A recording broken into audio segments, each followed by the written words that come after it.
Hey, what's up everybody? Thanks for clicking on the video. This is David Pendleton, and today we're going to be talking about Golf Impact. This will be the qualifying round for the amateur division of the Dubai Championship.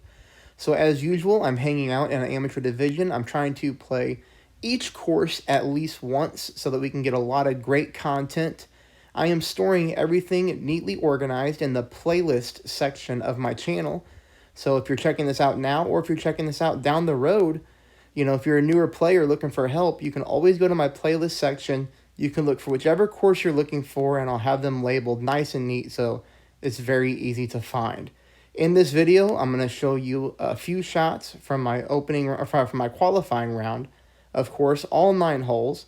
We'll talk through strategy, and we'll talk about which holes are going to be super important to make sure we at least get the average score on, and which holes I think are going to be really difficult for our opponents. So let's go to hole number 1.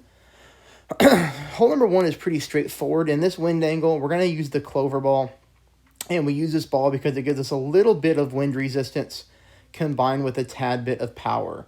And all we're looking to do here is just go from the first fairway to the second fairway. You can see here I'm using a little bit of overpower, and I would call this almost one full ball of curl to the right. And what I mean by one full ball of curl is my entire ball is almost outside the adjustment circle window. Here, all we're looking to do, like I said, is get onto the second fairway. It's going to leave us with about a 60-yard shot to pin. So 63 yards here. And one thing is, you see this 5.5 mile per hour wind. I'm going to go with a full backspin shot. Now, I will say, if you play this shot right here like you're supposed to at exact distance, so for example, this is what I do. I'm using the Spitfire 4 numbers. So if I go 5.5, it's telling me that I should pull this 2.8 rings. I'm not going to do that, though. What you're going to see me do is I'm going to play this one uphill at minus 10% elevation. So instead of 2.8, it recommends 2.5. And you'll see what happens here when I pull this 2.5 rings instead of 2.8.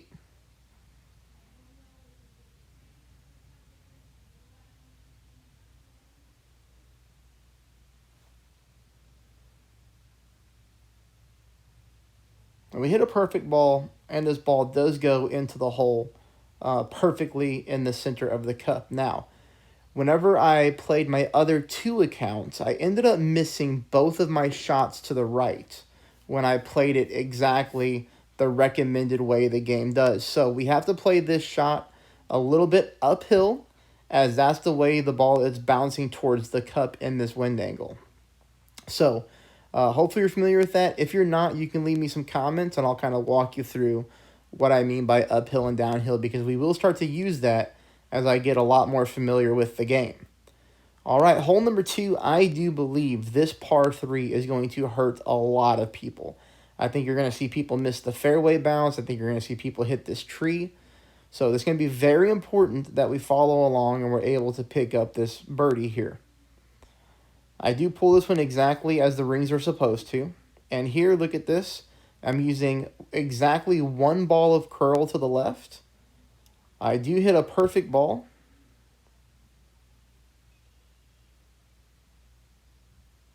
And you see this one rolls very nicely towards the cup. That's going to be a really good shot, and one that we might be able to dial in for a hole-in-one, although it will be a very difficult hole-in-one. But we'll see as we move on to the next round what we can do with that. Hole number 3, this is going to be a difficult par 5. You're going to see a lot of people pick up the birdie on this hole for sure. The one thing that I would note here is this fairway seems to lean to the right. So I don't want you to go too far to the right-hand side of the fairway, because it does seem the ball rolls towards the rough. That's why you're seeing me play here more middle right than a lot to the right. Now, with that being said, we do want to get close to the rough line, but not too close that we roll out, because the further we can get on the right-hand side of the fairway, the closer we are to the hole. But here, this was my best drive of my couple accounts that I played today. And it's going to leave us with a shot to pin here on shot number 2. We are using the Vega ball here for the power. You can see here for us, when we get a lot of distance on our drive like we did, this is going to be an easy hole for us to eagle. And we even do have a chance to get an albatross. Now, we're not close on the albatross here. You know, we've got to tweak this shot a little bit. But the thing that I like about it is I do believe for us who are watching, we're going to have an easier time picking up the eagle on hole number 3. Unfortunately, I hit a great shot here, so we don't really get to see how the ball reacts with the perfect. But again, no big deal. We're right next to the cup for a very easy, like I said, putt-in eagle on hole number 3. Hole number 4, this is one that in the next round, if we get the same wind angle, we're going to try to drive green with a better ball. We'll probably end up using the Paris ball. But for here, we're going to go with full topspin. As you can see, another Vega ball for the power. We're going to go full top, full left. Here I make my wind adjustment. And you're going to see here I go with quite a bit of overpower and about 1/4 of a ball of curl to the left. We don't want to go too crazy with the left curl because we could put ourselves in the rough. But take a look at this shot, only using a Vega ball. Look how far up the fairway we get. That's a really good drive, and it's only 66 yards to pin. That does leave us with a chance to pick up the eagle here. Although I don't pick up the eagle here, I can give you some advice on what we probably need to do to pick it up. You can see here I go full backspin, and notice the ball guideline here is leaning to the left. That must be just how the green rolls on this hole.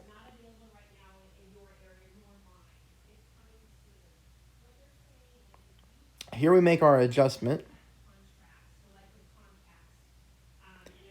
And with the perfect ball, you're going to see how this ball reacts. We're going to miss this one just barely to the left-hand side. So what I would suggest you do is play it the same way I did, but before you take the shot, I would add 1 bar or 2 bars of right side spin. So your ball guideline will probably not be in the hole anymore once you find the landing spot and you apply that right side spin. But with the way the ball reacts there, I think that's a good way to play it. Hole number 5, again, these par 3s are pretty brutal. This is a hole you're going to see a lot of people mess up on. Just take a look at someone like myself here who's got some experience playing games like this. It even took me a minute to figure out what to do, and it's really not the easiest shot here. But you're going to notice how I'm playing it with my wood club. Look at that, a lot of curl, a perfect ball, and I'm able to get this one here onto the green for an easy putt. Let's go to hole number 6. This is going to be a par 5 in which people are really going to have a nightmare of a time on. You've got the trees here, you've got the sand trap here, and what we need is we actually need quite a bit of distance on the drive, but we can't hit the ball so hard that we roll into the rough. So you'll see how I play the curl here and the overpower. That's about a 1/4 ball of overpower. It's not a lot. And that's about 3/4 of a ball of curl to the left. We have to avoid that sand trap. And in combination, we would like to get up even further on the fairway here. So we do leave ourselves some more room for some overpower. So this is a really good learning opportunity for you that you can use more overpower on this drive. Because look how much fairway we left to rough. Quite a bit. But still, the nice part is that we're going to be taking this shot right here at pretty much maximum distance with our wood club. And the reason that I think this hole is going to eat people alive is because I don't think a lot of people will get that drive right. If you get the drive right, this is no problem to pick up an eagle, and it even looks like we have an albatross opportunity. But for people who, mess up the drive, they're going to be looking at a birdie and maybe even a par situation on this hole. But here, I hit a great ball, so I end up over here on this side. But, no harm, no foul. We just sort of chip this one in here for the eagle, okay? Hole number 7, we use the Spica ball. This is really a beautiful wind angle. The thing about it is is you just have to be careful with your overpower again, because you could easily roll into the rough there at the top. So for me, I got half a ball of overpower combined with about 1 ball of curl to the right, and you'll see how the ball reacts here.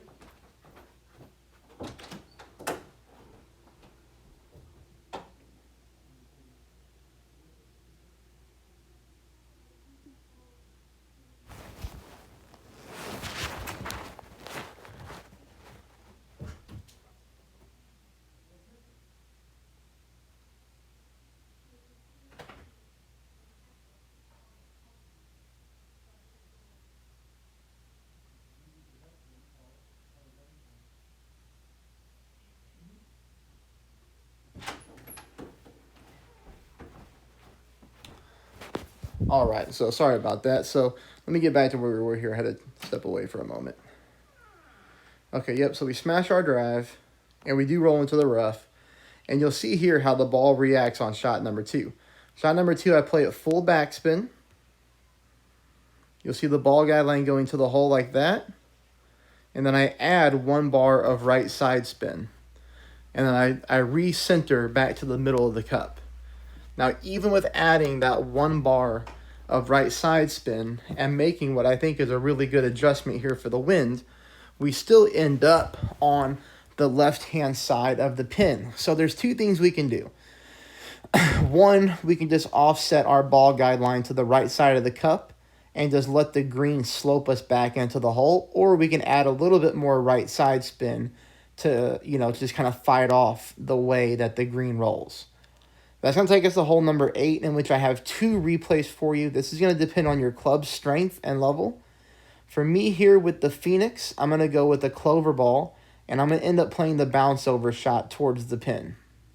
I was trying to see if I could do a rough bump, and I just didn't like it with this ball. So I'm doing 1 bar of right side spin combined with top spin here. And if we count them, it looks like 4 or 5 bars of top spin. Notice how short my ball guideline is of the pin. Let's take a look at that for a second. You can kind of exactly see my aim point right here. So that's my aim point. And then we make our adjustment here.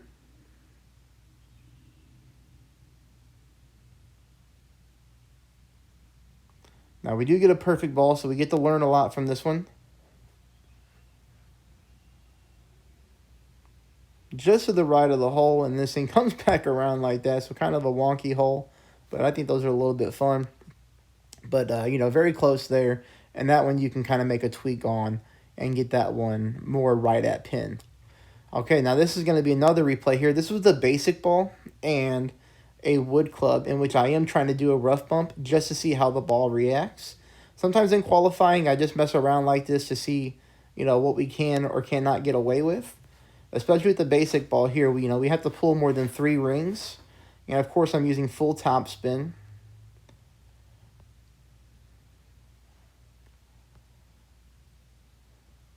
And then I hit a great ball.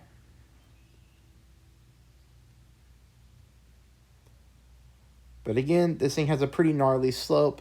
So either way you have to play, we're pretty safe here on hole number 8 for the birdie. And this is one, again, I think the par 3s are going to give people trouble. And when it comes to par 5s, this one is pretty brutal. Okay, this is going to be a very difficult hole for people to handle. This is one in which people are going to have to use some of the premium balls of the game. And by premium, I mean like, the Fiji ball, the Paris ball, those really nice balls. But here, look at this. This is basically a max overpower shot, almost max curl to the left, but not quite. And we just have to rock this thing as far up as the fairway as we can. The rain is going to slow the ball down. We're going to lose yards. And this is one that, again, I just think people are going to have a hard time with the drive on. Look how far away we are for shot number 2 to pin. And, the thing that's scary about this one is this is probably the most perfect wind situation we can get. We're getting tailwind and the wind is blowing left to right, which means it's blowing us towards the green. I would imagine in the final round, we're probably going to get the opposite wind angle. We may even get headwind, which is going to make this hole even more brutal in rain. So that's something that we have to prepare for and think about too. It's going to be super important that in the qualifying round we pick up the eagle here, and on the opening round front 9 we pick up the eagle, because I believe the wind angles stay the same for qualifying and then the front 9 of your first round on the opening round. Here, our third shot again. I always go with the max top spin shots here, and I just back up until I get a fully developed ball guideline to the pin. Here, I make almost a 2-ring adjustment for the wind, and we hit we hit a great ball, and I get away with it though. Just sneak it into the left-hand side of the cup. Hey, that is it for the Dubai qualifying round. I wish you the best of luck, and let me know how you do in the comments. Thanks, everybody.